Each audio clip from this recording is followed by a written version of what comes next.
Noon, Councilman Brian Casey, and we're here for the SOPEC, Electrical Plan of Operation and Governance.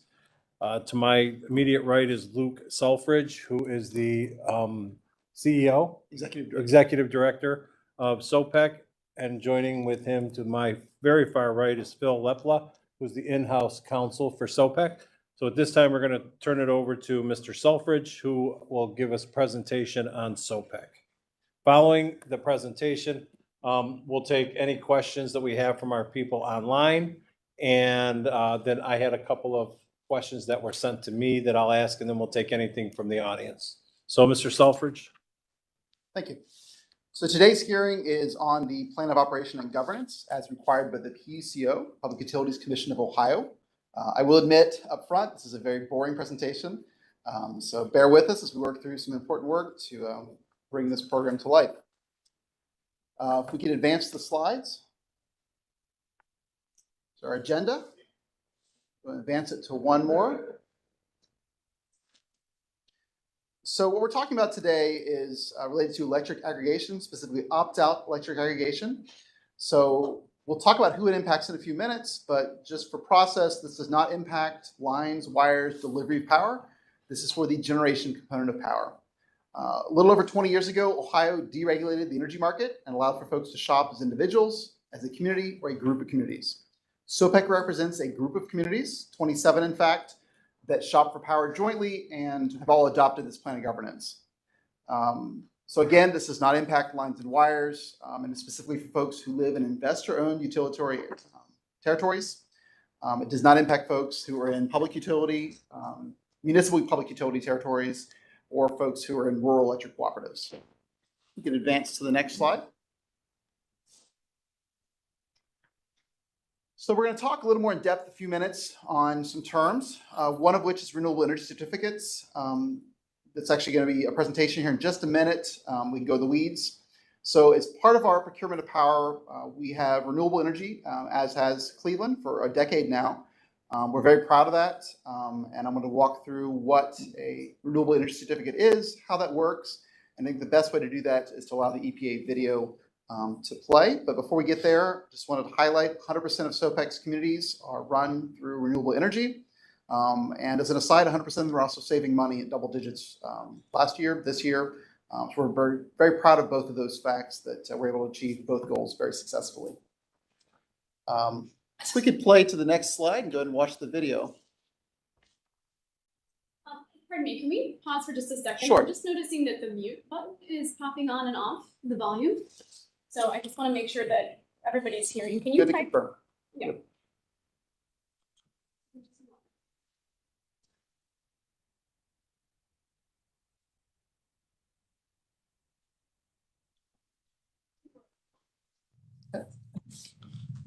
This is on. Are you ready to be recognized as a leader in advancing the green power market? The U.S. Environmental Protection Agency's Green Power Partnership is a free voluntary program that helps organizations procure electricity generated from renewable resources and recognizes their green power leadership. EPA defines eligible green power as electricity generated from renewable resources that provide the highest environmental benefit, such as wind, solar, and geothermal.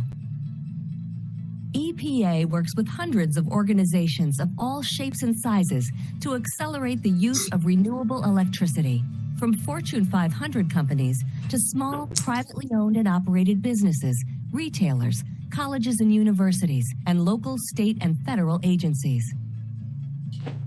Altogether, our partners use billions of kilowatt hours of green power every year. That's enough electricity to power millions of American homes. There are many benefits to switching to green power. It's one of the easiest ways for your organization to reduce its carbon footprint. By using green power, you can help support the development of new renewable energy projects, and you can often save money. There are several ways to buy and use green power.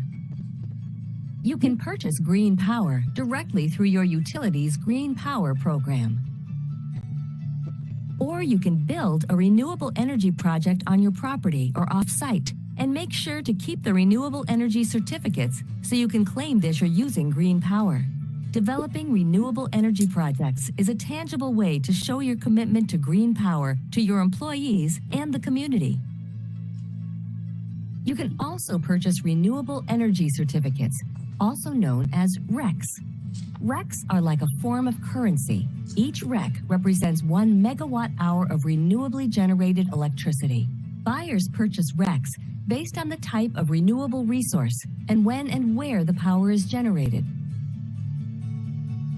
If you're a larger organization or a more sophisticated energy buyer, you can get green power through a long-term power purchase agreement. This specific type of long-term contract can save you money, and it's instrumental in getting new renewable energy projects built. As a green power partner, you'll have the opportunity to interact with all of our partners to share best practices and successes. We actively promote and recognize our partners on our website, through our top partner lists, and with our annual Green Power Leadership Awards. Partners can use the Green Power Partner mark on websites and materials, demonstrating that your use of renewable energy meets minimum purchase requirements supported by EPA. And joining the partnership is easy. First, you need to look at your organization's annual electricity use in the United States. Then, check to see if you meet our minimum green power usage requirements. The percentage of green power you need to purchase in order to participate depends on how much electricity your organization uses. We can work with you to identify the types of green power products that meet your specific goals. Your involvement in this program is flexible, so you don't need to go all renewable all at once. Many of our leading partners do increase their green power use over time. To sign up, complete a one-page partnership agreement and provide us with annual updates of your green power usage. Join other leading U.S. organizations who are committed to reducing their carbon footprint and expanding America's renewable energy markets. Join the Green Power Partnership today. Thank you. That's one video that does describe some of the program attributes of the Green Power Partnership. There are other videos that go more in depth on RECs themselves. Oh, YouTube's catching up with us here.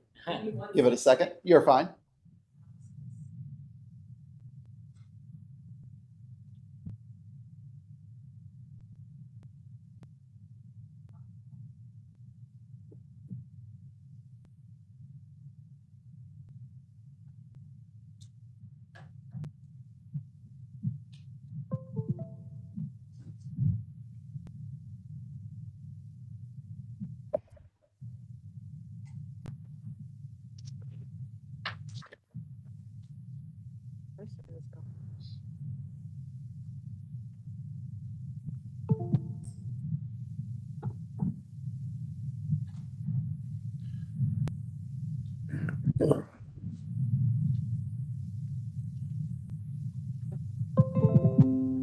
Got it. Thank you. So I'll highlight that Cleveland is one of 20 communities in Ohio, and has been for some time, to be a Green Power Partner member community,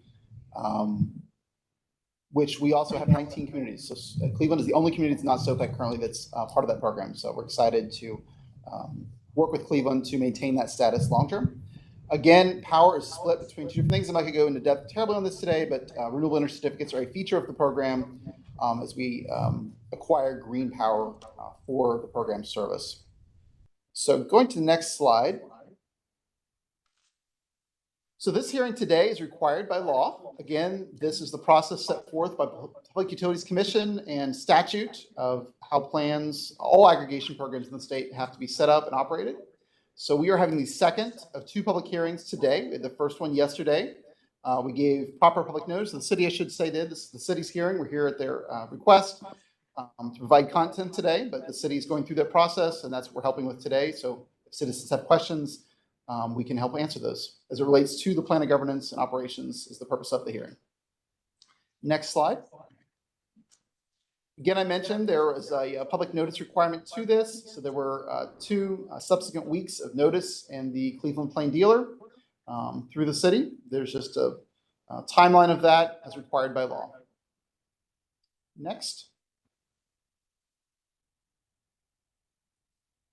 So today we're in the second hearing, as I mentioned, a little timeline of where the program and next steps. So the next legislative process, it goes to council on the 5th. So pending passage by council, we'll be able to work with the approved parties to get a contract set up for the aggregation program to be activated. And this will again impact small businesses and residents. So industrial customers will not be affected. Opt-out aggregation is to serve those who are eligible to shop for power below 700,000 usage. Next slide. So a little bit about SOPEC, just for some context. We are a council of governments as authorized by Chapter 167 of the Ohio Revised Code. It allows us to procure power jointly together with other member communities. Again, we have 27 different political entities that work with us. So collectively use that buying power for policy achievements through our contracts. We were the first aggregator in the state of Ohio to allow net metering. We're very proud of that. It's also allowed us to do other things that help serve the public at the request of our members as we negotiate these contracts. So that's our authorization. Again, you can procure power individually, as a group, as a community, or a group of communities, and that's what this represents. We're governed by the communities we serve. We have 2 governing bodies. One is our General Assembly. 1 member for every single entity has a representative there. They meet quarterly. A subset of that is our board of directors, which is 5 largest, 5 regions, and up to 5 at-large members serving that capacity. Lastly, I want to highlight once again that SOPEC programs are 100% renewable energy focused, and that we are also 100% savings for our members right now. So 100% of our communities are saving money while also being 100% green. So we're proud of that fact, that we're able to achieve both goals very soundly. Last year, when other programs were shutting down, SOPEC saved 30% in Dayton. That represented over $10 million for residents of Dayton, and about $300 per household that folks were not expending in energy costs.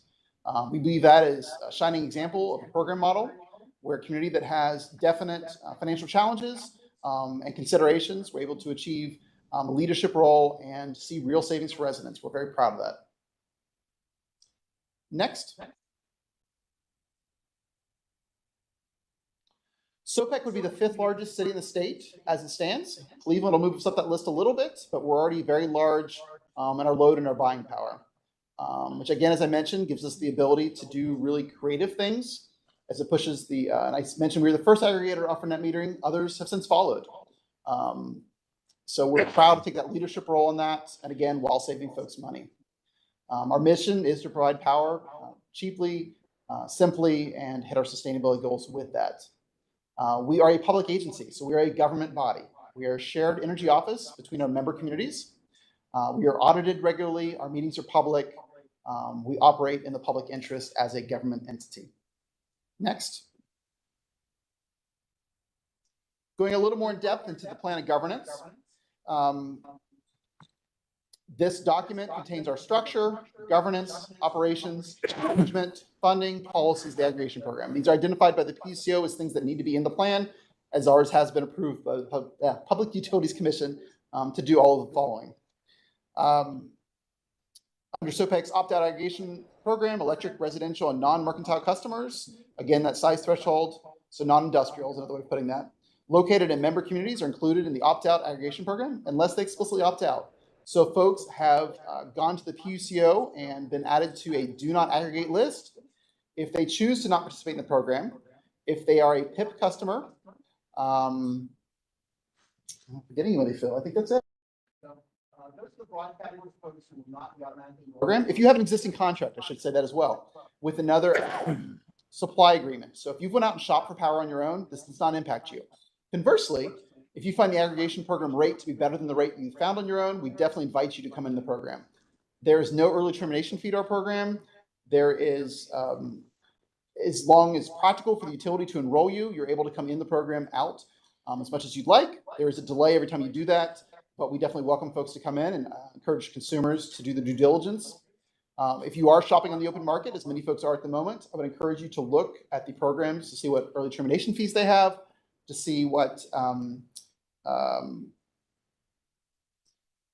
sometimes they'll have a monthly fee in addition to the rate. So look at the details. SOPEC does not charge that. SOPEC's fee is flat with no early termination fee. So just be Not very just flat, informative. there is no fee. Thank you. Yeah. All right. The delay to get Yeah. in or out of the program is based on meter reading cycles. Just to make that clear. All right. Next. Apologies. So we're, just to interrupt. Yep, for a please, second, go I ahead. apologize. We're trying to figure out, everybody in the room is very politely trying to figure out why we have this echo coming in and out. So thank you for trying to figure it out. But for some reason, this didn't happen yesterday, is my understanding. Nope. No. Yeah. So if it's Because somebody okay. took my seat. I'm sorry. Look at that speaker. Oh, I think the I don't know how you you might just turn can. it off. You might just mute it. That's don't hear it. correct. It could be because of the video. And it's not going in and out. Yeah, no, it was happening in the beginning. I think we're good now. Okay, please continue. All right. Problem solved, hopefully. with that. So again, the opt-out aggregation program is hopefully it's there for the benefit of the public. So we try to make it as easy as possible for folks to leave the program if they decide that they can find a better rate. We definitely do not want to penalize them. So there's no early termination fee for individuals to leave the program. Next slide.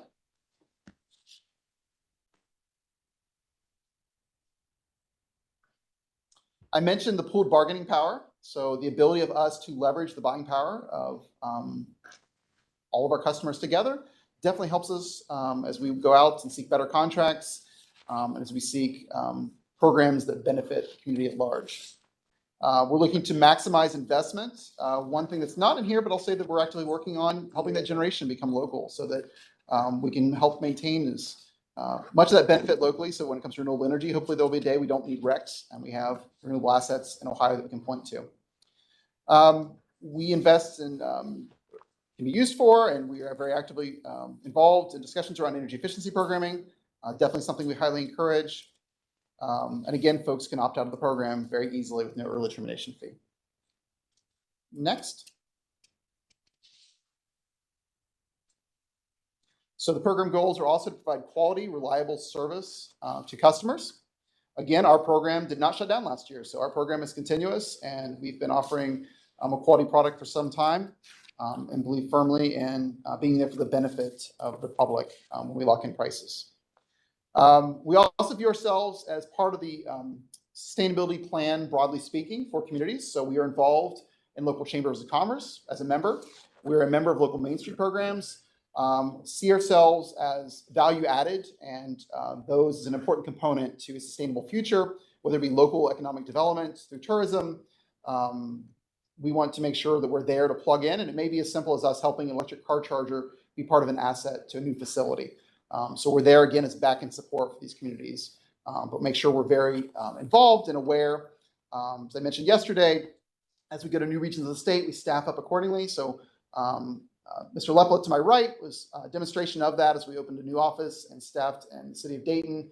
We'll be doing the same here in the city of Cleveland to make sure we have folks on the ground who are very aware and easily accessible to act to in synergy with some of the other things I just referenced. All right, again, there's some reference to local utility. We do not have any impact on local lines, wires, any kind of reliability remains exactly the same as is now.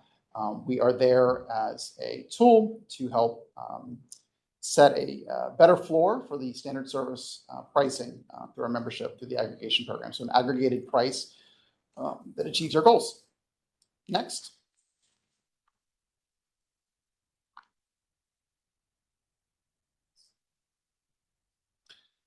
So some more guidelines in the PCO of what's included. Again, we are not there for lines and wires. We are there for the generation component. When Ohio became deregulated, allowed the two to be separated, as did the companies that provide the services were separated from the parent companies. So Ohio is a deregulated market, as many states are.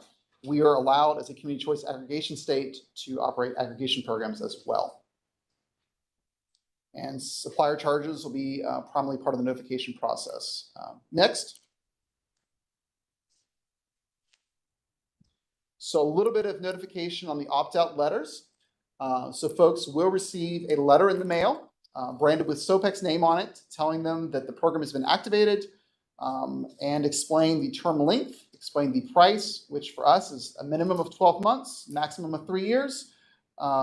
So somewhere between, depending on what the city determines they want to do, will be the length of the program and our standard offerings for our programs. So fixed pricing for that year is the program term, and should be pretty plain and clear on the letters as folks get those. And again, no early termination fee. You do have 21 days to respond to the letter to not be enrolled in the program. But again, no penalty fee as an early termination fee. If you miss that window and decide on day 22, you may get caught in the meter read cycle and may save money in the program through that. But you can leave anytime you want to if you miss that window. Which again, we're there as a public agency trying to provide a service for the members and the residents themselves. All right, next.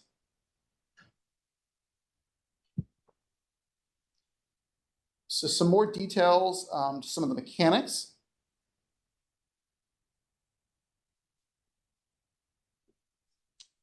And we can go to the next slide. So again, who is eligible, who's not eligible?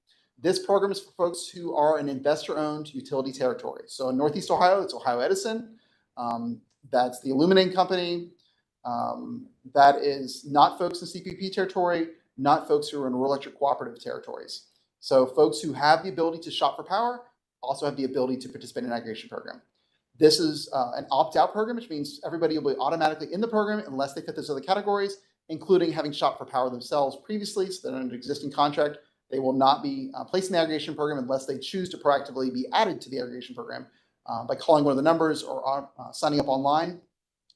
If folks are in a PIP program or payment adjusted program, that program is in place and you're actually prohibited from being in the program based on PCO guidelines. We are not allowed to enroll you there, so that is not going to impact anybody in those programs. So the only folks it impacts are folks who have not shopped for power, not presently under a contract, who have not signed up for a do not aggregate list, the PCO. Those folks are the folks who will be enrolled in the program. And again, if you change your mind and would like to leave the program, there's no early termination fee to leave the program at any time. Next. So the notification process we talked about, folks will receive a mailing in the mail. You'll probably also receive, just as a heads up, a letter from the utility itself notifying that they're being changed, but that'll come shortly thereafter, the letter from SOPEC advising you the program and pricing and term length. There will be notices in the newspaper, public services announcements, and then also published in public facilities, so private and local government offices like the one we're sitting in now, I'm assuming. Next.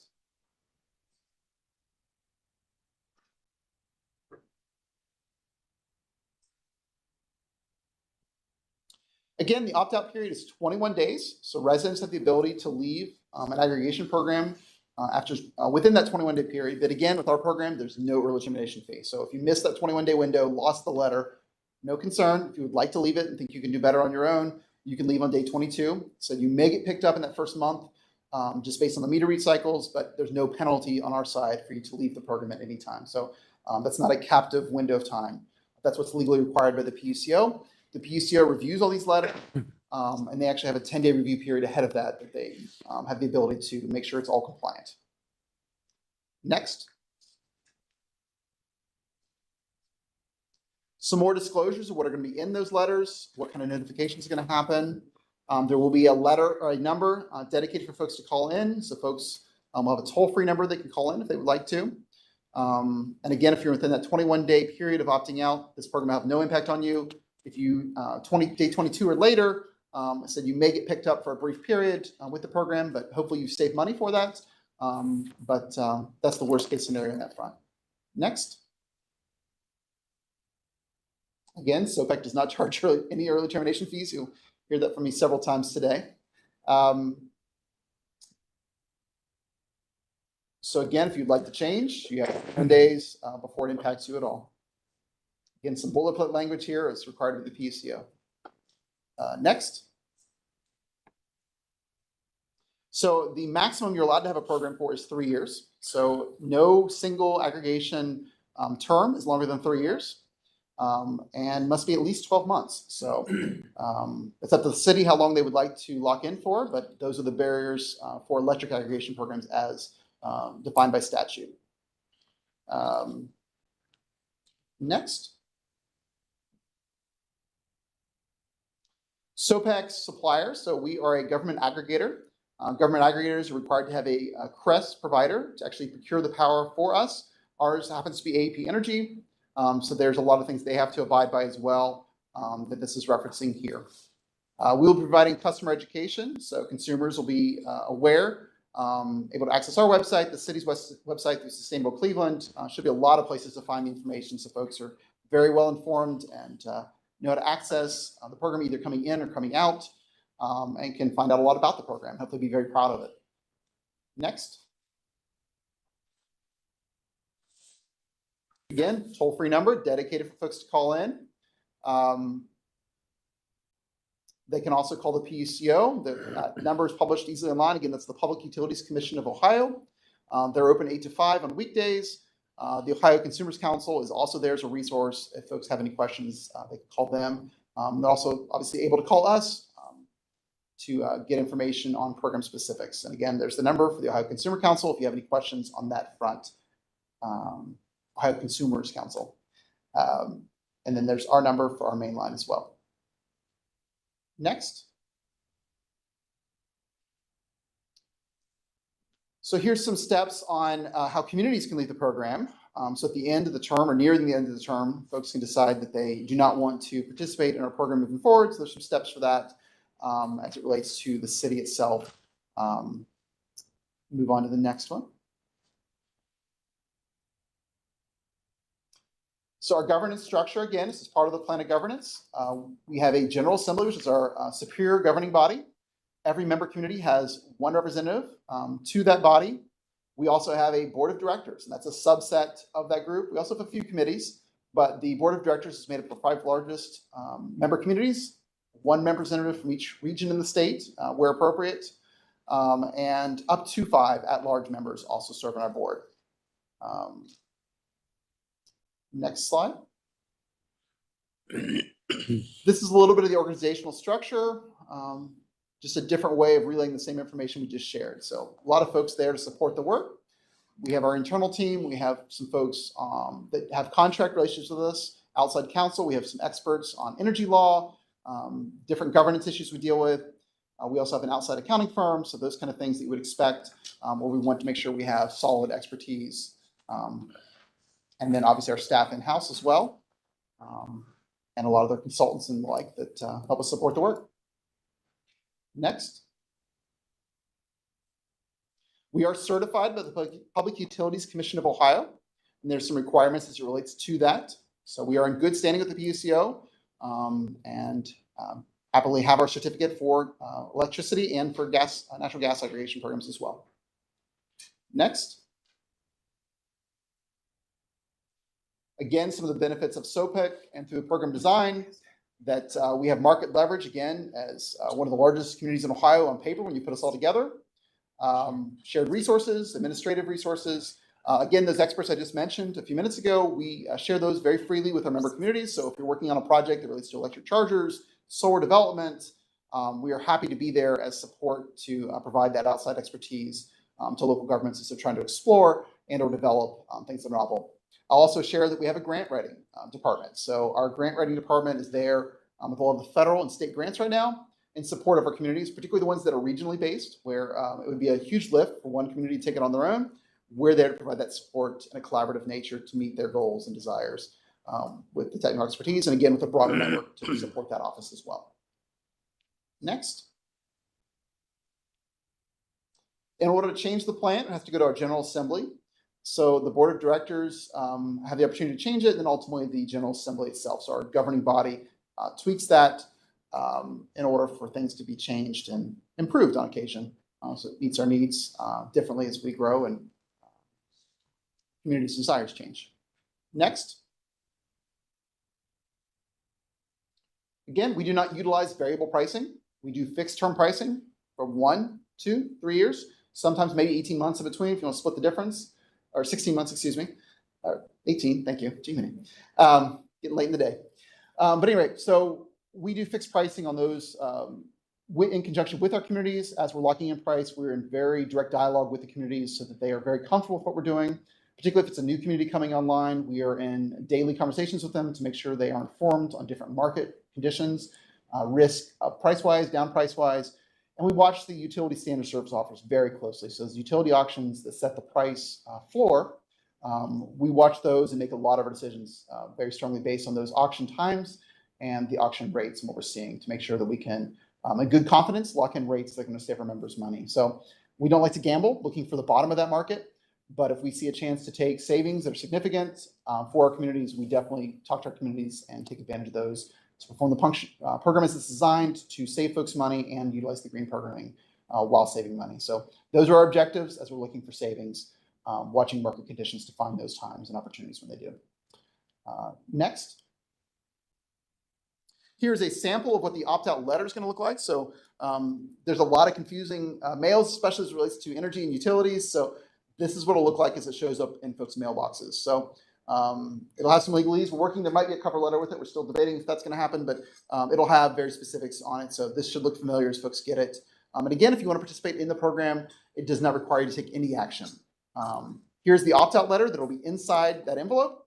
Again, it'll very plainly state the price for the program, the contact information if you don't want to participate in the program, and the term length for the program itself. Those are the basics. There's a lot of the terms and conditions in there. I mentioned things like net metering. SOPEC has a very robust net metering program. So if you are a solar homeowner, we're very proud to be able to include folks in that program that invested in solar. Cuyahoga County has been very active over the last 5 years at this point, I believe, and running solar co-ops to help folks go solar on their roofs. So we want to make sure we're there to support those folks as well through the program. So we're very happy to have that as a program feature. So details like that are also included, as well as details about what it means by green power for us. So for us, our RECs are what's known as Greenie certified for the majority of our communities.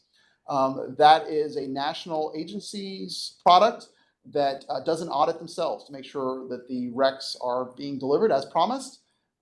They're retired in an accounting system so that people aren't double counting them somewhere else. So there's a really robust system to track those. And those are really considered the gold standard and allow us to maintain that EPA Clean Power Partner community status accordingly. Next. Again, we feature 100% through our programs. We are saving double digits in all of our communities. And my attorneys tell me I always have to say estimated savings, but we know what the standard service offers are going to be. And we are going to have very strongly estimated savings again this year.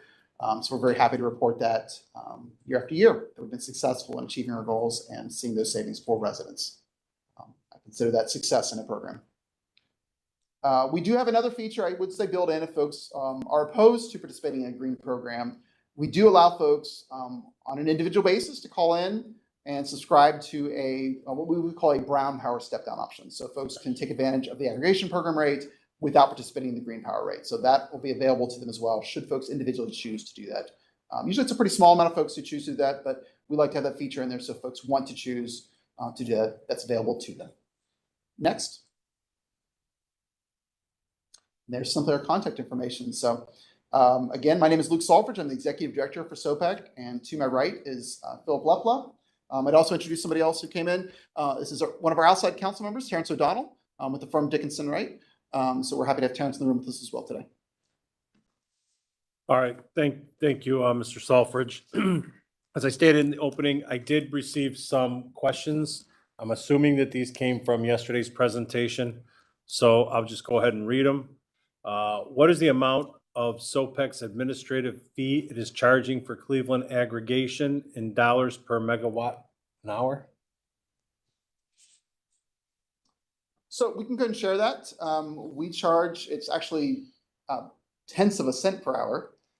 It'll be, let me get the decimal point, it's in the right place here. So on a dollar basis, 0.002.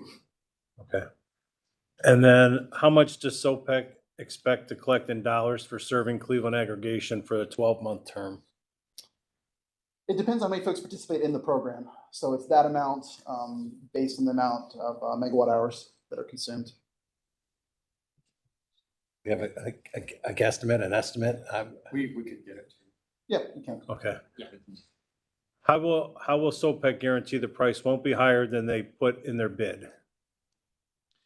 So it is indicative pricing. So that's based on market conditions. I can tell you at the moment, the market is actually lower than it was when we did. So I don't want to go too much details on that. Yeah, the market has dropped since the indicative pricing. But, you know, we don't have a crystal ball. Wish we did. It could change tomorrow, but at present, the market is lower than when we submitted it. An indicative bidding price, all the assumptions in there will remain the same, just the baseline. All right. Power cost will be what's changing from there. Correct. Can SOPEC provide the city and city council with copies of its state of Ohio audited financials for the period from 2014 to present, and all state of Ohio auditor management letters and findings of deficiencies? Absolutely. So those are actually already available on the state auditor's website. So if folks want to get ahead of us and find those there. We provided some of those We've already. provided, I think, the last 4 years. Yes, correct. We haven't? But yeah, they're publicly available. Okay.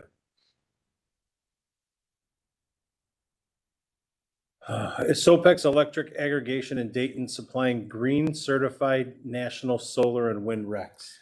So Dayton is unique in the program feature. Dayton is not green and they are, I think how I would categorize these. They're hydro is what they are. It changed today. Yes, So- go ahead, Phil, thank you. In the 2022 supply year, there were hydropower RECs. This year, it's a combination of hydropower and wind power. All right, and then they said, if not, what is the description of their RECs? So is that, Yep. say that again, solar and, Hydropower. and Hydro. wind power.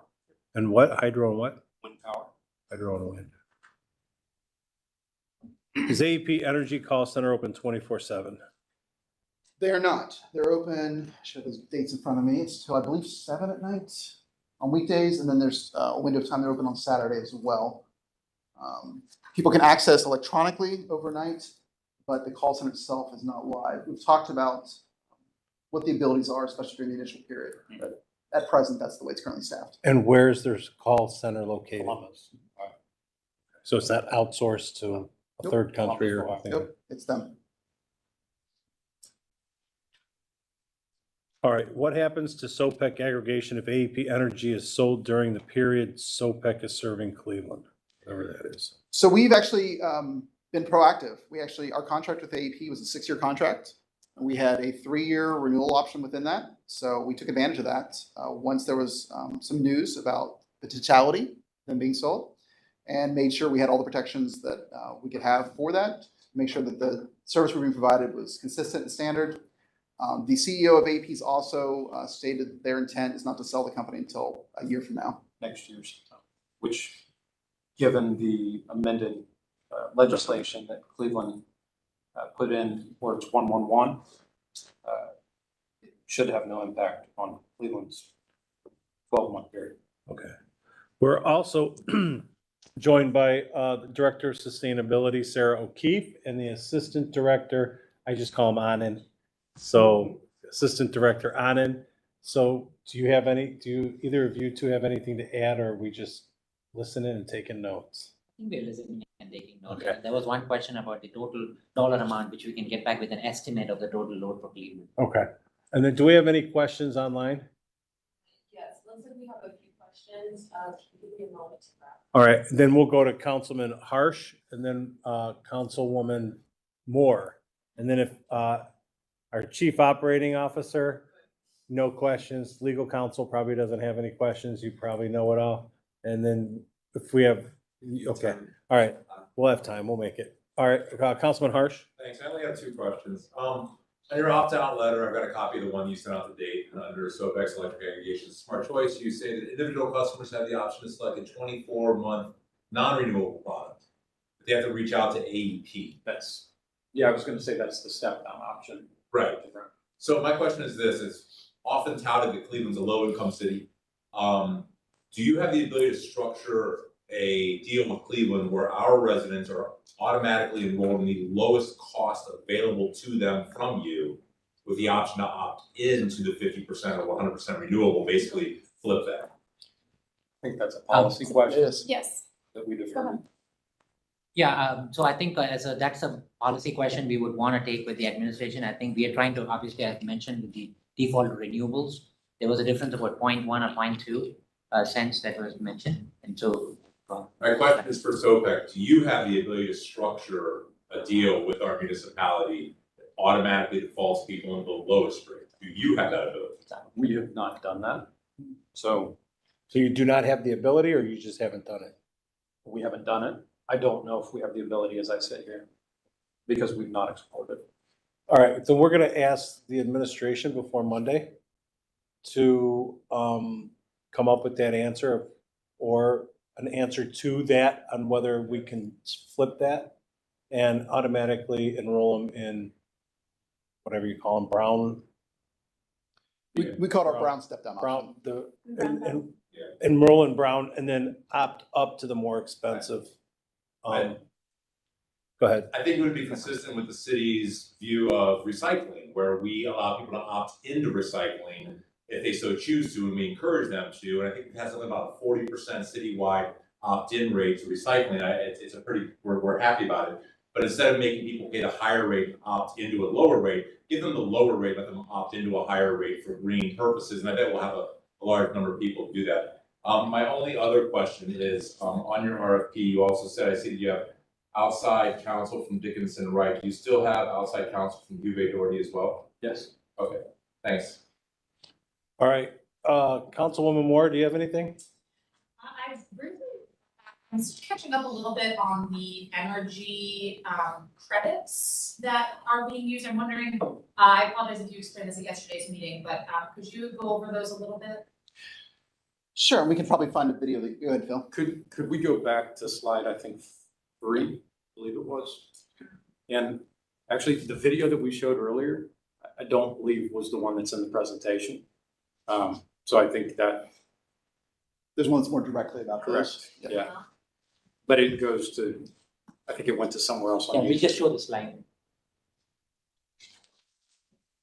Is there a video more Yeah, this one inclusive or, of Cleveland? Phil, do you want this or the, It's specific to renewable energy certificates. Yeah, would you you guys want really this deep on or this. the? I'm sorry. Would you want the Electric Aggregation or the renewables? I think next slide, I believe it was. Got it? There you go, Luke. Yes, if you clarify the question again, you want to just learn what these are? This in terms of how they fit into your fiscal operation? So it's, for us, it's a pass-through. So we're buying them on behalf. There's no added expense to those. So from a fiscal standpoint, it's a product that we're procuring on behalf of our communities. The RECs are a nationally understood and utilized program until we have generation that's locally available in communities. It's our ability to virtually access those assets and procure the green benefits of a power supply. As the energy market itself, and it gets really wonky here, so bear with me. We are what's known as PJM, which is our RTO, our regional transmission operator. They manage so the utilities work with them, and they're the ones that actually make sure your lights stay on. So it's kind of air traffic control meets Wall Street. So it's a ability for the market to work from a market standpoint, for the electricity to stay on, and it's the way that the lines and wires don't overheat, and they're managing all that from load. So that all goes into a giant bucket. There's a whole lot of the markets that go to it. So the green components are stripped out of everything that's being put in there and managed separately. So the RECs are how they manage the green components as it relates to power supply and green supply. So it's a roundabout answer to your question, but there's a really good video the EPA has that I'd be happy to share that goes into detail on it. But And RECs are a nationwide sort of financial instrument. There's an independent Correct. market. for Correct. RECs. Yep. It's a very good way of looking at it. Absolutely. Okay, and so who regulates the RECs market? There's a nonprofit that manages, ultimately the PUCO has a role in that as it relates to marketing and making sure things are accurately described. Trying to think, is it clean? So the Yeah, green E certificates, and in particular that we were referencing earlier, when you're getting the US EPA Green Power Partnership Award, which the city of Cleveland already has, I think for, Anand, maybe you can tell me how many years, Since 2013, since 2013. which is why we don't want to give that up if we can. So those are actually, they are reviewed and make sure that they meet that quality standard. They're reviewed by the US EPA to get that Green Power Partnership Award. And so and I apologize, it's just like 50,000 foot, I'm just trying to understand the market, right? And in my mind, I'm thinking of like the, 1990s discussion of like cap and trade. You basically like, you've created it represents environmental and social attributes of 1 megawatt hour of electricity generated from renewable energy sources.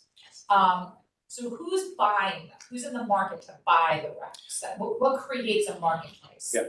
In the way you have it for stocks? Go ahead, Phil, I can add to it. Why don't you answer? Yeah, I was gonna say, just very briefly, it's communities like this, but also organizations like Intel, Amazon, they can buy RECs for their programs as well. So what do we get by buying RECs? You can point to the renewable energy that was created, each megawatt, and you could say, this is our power. It's kind of, the example I gave yesterday is when you go to an ATM and you take out money, it's not actually coming straight out of your bank account, but it is your money. So it's a similar setup that it is your green power, even though it's not coming directly in the lines to you. Because once the electrons go into the wires, there's no way to tell where they actually came from, what source. And so is essentially, RECs don't have independent value beyond the value of generating 1 megawatt hour of electricity from solar, wind, and hydro. Is that correct? So in some states they're used for compliance. So Ohio is one of the few states that's actually repealed its renewable portfolio standard. So some states have a requirement, the utilities at the base are required to produce X percentage of power by renewable sources. Ohio, unfortunately, is one of the states that decided to go backwards on that. So in states where those are still in existence, the utilities are actually buying them to meet compliance. So where that's been absent, a lot of cities are stepping up now and through a policy agenda, implementing green programs on their own. So the RECs can't I'm really trying to get at this idea of can the market for RECs inflate in a way that can cause issues? Is it independently moving of the actual cost of electricity? Yes. Beyond okay, so it is independently moving beyond the cost of The good news is where the greening market is right now, it's down. It's in, last I checked, in the 3s. It's supply and demand. And do we purchase, is what we're locking into with SOPEC purchasing the RECs in advance? You'd be locking in at a fixed price for the RECs. Yep, so the RECs are locked in as part of that price structure. So there's no change in the REC price that's gonna impact you later. So essentially, if RECs inflates wildly, you guys lose money, but CP doesn't. Neither. It would already be fixed. So when they go out and buy the power, they buy the RECs at the exact same time, and so it is locked at that time. So what the market does after that does not matter because that price is fixed. They've already been purchased. So who's guaranteeing the fixed price for you guys? AEP. You're guaranteeing the fixed price for us, but who's guaranteeing it for you? AEP Energy is our CRES. So CRES, Competitive Retail Electric Service Provider. Which all aggregation programs throughout the state of Ohio have to have a CRES involved. So we're the governmental aggregator. You have to have a CRES as well for a program. So they are the ones who are actually able to go out and procure the power. So That's Ohio law. Okay, so is they in Ohio called CRES, or does it have a name? And That's CRES? no CRES, Competitive Retail Electric Service Provider, is per statute. I got you. So there's only one in Ohio. No, there's a handful. I think AEP Energy, Energy Harbor, Dynegy, Next Era, Constellation, IGS, Energy. So which, It's a category they're being certified to be. Yes, gotcha. exactly. Private companies, but it's not that. Okay, and what CRES do you guys use? AEP Energy. AEP, okay. I got you. AEP Now, Energy. Energy, Energy. separate company. Yep. sorry, AP Energy, it's a separate company by statute regulation. AP Energy, different from AEP. So Okay, the this is- First Energy Solutions, it's not called energy partners. Yeah. They're separate. Corporately held together. All right. It's incredible for system we've created In here. our agreement, Yeah. so our contract is with AEP Energy. And I'm so So I sorry. know- can't- I know- Is it A? I'm sorry, that's just my- AP. AEP. AEP, Yes. okay, thank you. Yeah, Terrence, if you want to help out. thank you. Headquartered in Columbus. Okay. All the acronyms are confusing. You've broken it down pretty well. Yeah, The reason AEP is different than AEP energy, and that's actually a large distinction, okay, is AEP, as you come to think of it, is a wires company. yeah, AEP Energy is a separate company, the same parent, but it has to be separate by law because it's a generation supply. okay. So AEP Energy is the supplier for SOPEC. They're also the agreement to purchase the RECs. And so, again, we're a city that's been very impacted by wild financial markets. And so when we are touching an interesting financial market, I really want to understand it. So when. We appreciate that. Yeah, let's say we're in a Rex bubble, let's say that the price of Rex is higher than it's, that it will be in the future, and the bubble pops 6 months into our contract. The city of Cleveland doesn't lose money, SOPEC doesn't lose money, AEP Energy, very screwed. That is- No, because they bought it at the time the contract was signed. They're not buying in piecemeal. They're buying all of them at the front. So they're not trying to procure them later. They're Correct. buying them at the same time they're procuring the power. Because by the way that everything's being published and delivered, they're promising to deliver that. So to make whole on that, they're buying it all. I got you, so they're pre-buying, Mhm. you're not buying as you go Nope. essentially. That's exactly right. Yep. Okay, so you're like an airline locking in your gas price for the year, and It's like prepaying your, I guess, for a rental car for your gas price or something. yeah, there's some analogy in there that's Yep. helpful. And then the reverse. Okay, so I mean, somewhere down the line, if there's a bubble in this market and it pops, there's sort of a delta that someone could have made money, could have lost a lot of money, but because you're not buying actively throughout the cycle, you're buying it at the beginning of the contract, you're pretty well insulated. It's just you maybe could have made a better business deal. It's about where the market was at that So- exact time. Okay. Yep. And you're locking it in for how many months? Minimum of 12. Minimum of 12. Yep. Okay. And that's why timing for buying power is important. That's why we appreciate that we get daily pricing. Yeah. How much notice do you need to opt out from the city? You mean at the end of a contract? So it's, our bylaws are 90 days before the end of a contract. So you'll need 90-day We notice. lessened it. We to cranked it way 90 down for days. Dayton. Okay. It's basically the minimum practical number. When Dayton joined, we did that. Yep. And I know that you have And to. that's in our bylaws. And I know that you have to refresh your number for kilowatt hours after we sign the contract.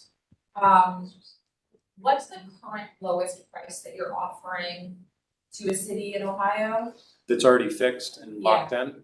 So because today is the start of the 2023 supply year, so the lowest is want to make sure I get it right, 7.07, should be 7. And we just locked that last week with Marble Cliff, which is in central Ohio. Riverside, which was also locked at the beginning, I think it was last A week. couple days before My that. days are blending together. About a week and a half Was- ago. Can I see it? Yep. 7.265 cents. And both of those have Greenie Recs as part of the program. One caveat, both of those programs were locked in for 22 months because they wanted to sync up with the programs that were in those service territories. So Dayton and Riverside are both in AES Ohio territory. So Riverside, which is a community of about 26,000 people, where the Air Force Museum is located, they wanted to sync up with the city of Dayton for their contract timing. So Dayton's started 2 months before, so they're a 2-year term. They wanted to sync up with that to get that buying locking in at one time. Marble Cliff wanted to sync up with the rest of our communities that are in AEP Ohio utility territory. Yeah. So that's why they did it too. And the other distinction I'll make is there tend to be small variations between price in different utility territories throughout the state. Just there's a whole other, that's going way in the weeds. Got a lot to learn, Okay, thank you. I Yep. appreciate the time to answer my questions. Absolutely, yep. Chairman. Is that it? All right, we had some questions online. So we have some questions online, they're fairly long, so bear with me. The first question is, how much of the aggregation program is from renewable sources? If not 100% renewable, then why not? NOPEC offers 3 100% renewable options now. Does SOPEC also offer a 100% option for the city? We were the first aggregator in the nation to go 100% green. So Is that a yes or no? That's a yes. yes, Okay. absolutely, yes. Thank you. Okay, and then the next question is, can you speak to how SOPEC's Electric Aggregation Program plan of operation and governance would impact total pricing or purchasing of clean energy in the Cleveland area? Additionally, one of the goals of the aggregation program is to advance community energy development. How could aggregation help spur local build out of clean energy resources? Could you repeat the first part again? I got the second part well. Can you speak to how SOPEC's plan of operation and governance would impact total purchasing of clean energy in the Cleveland area? So aggregation is a tool. It's actually the intent of the founder of aggregation nationwide to use it as a tool to promote clean energy. So we definitely leverage that. We definitely would welcome the opportunity to leverage that with Cleveland to meet their goals as well. I'll say that communities like Dayton last year were saving 30%. So for folks who want to do the step down Brown option, it was what, 0.5% or 1% difference. So Cup of coffee. it was the difference for them, not making light, because they're also a community that's really has a lot of financial hardship. They have over 30% poverty level in the city of Dayton. So we did not take that consideration lightly when we locked in the program. To the second half of the question, we are actively working to build out generation. And I can actually say we have, under an exclusivity agreement, a 50 megawatt project in Southwest Ohio. So we are very actively looking at building generation so that Which is in the due diligence phase. it is. So long-term, to where we can really point to the assets in our communities, and they benefit the communities in many, many ways. So that is definitely our long-term plan for our programs, and we definitely welcome Cleveland in that journey, and helping build local generation. That's the first of hopefully many Yep. projects like that. And then, sorry, what was that, 15, 50 megawatt. 50 megawatt. 50? Yep. The idea is to get off the roller coaster of the commodity market of energy prices. Well, to the question of RECs, if we own our assets, we would own the RECs that are produced by them as well. So long-term, the whole consideration of RECs becomes one that, an internal discussion, versus having to procure them separately. So that's where we're going. Great. In Ohio, it just takes time. So then we have one more, it looks like it's a statement, not a question. They just say that, I want to urge you to maintain 100% renewable sourcing as the default option. There are many ways for people to reduce their bill if needed, but this is what they're asking for. All right, thank you. Is that it for online stuff? All right, Daniel, did you have something?